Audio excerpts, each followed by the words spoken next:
Pak, kalau memang ini infeksi virus, kenapa harus diberikan antibiotik azitromisin? Terus kemudian karena mencurigai ini, mengatakan bahwa ini adalah infeksi virus, diberikan obat antivirus. Nah, sementara pengalaman orang-orang begitu menghentikan obat yang saya sebut, loh, kok gejala sesak yang katanya virus masuk itu kok hilang?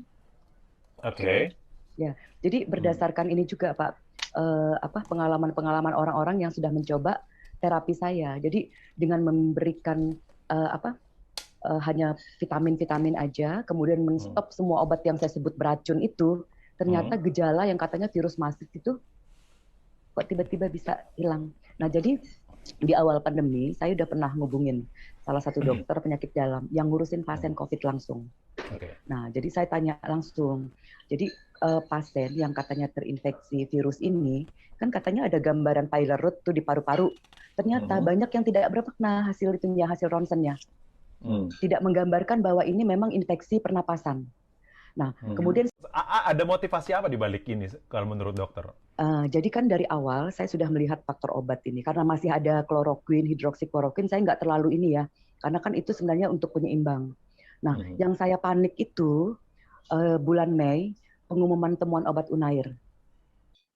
Bulan Mei apa nih? Bulan Mei tahun kemarin atau bulan Mei tahun lalu? 2020. Jadi kan Unair ini mengumumkan mereka menemukan obat temuan baru, azitromisin, terus lopinavir. Lah, saya bilang dari daftar obat aja saya udah tahu azitromisin itu kan golongan macrolide. Itu paling merusak otot jantung pada lansia. Jadi penyebab atrial fibrilasi.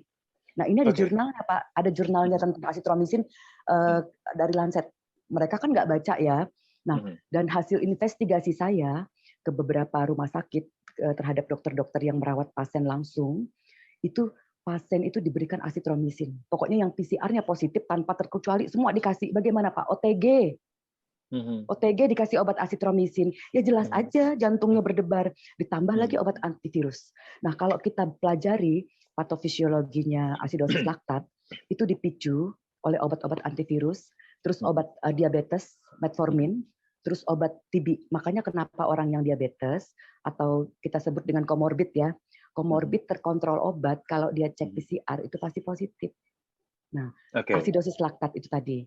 Nah, kondisinya sudah imun menurun, kemudian dikasih obat komorbid, ditambah obat azitromisin yang merusak otot jantung tadi, ditambah lagi antivirus, ditambah obat antikoagulan, ditambah lagi penurun imun dexamethasone. Pak, bagaimana 12 macam obat pasien kalau sesak masuk ICU kan berarti keracunan obat. Nah, dan saya ada datanya. Iya, kembali ke pertanyaan saya tadi, menurut dokter kira-kira motivasinya apa, Dok? Ini kan memang pandemi. Iya, antara pandemic sama pandemi.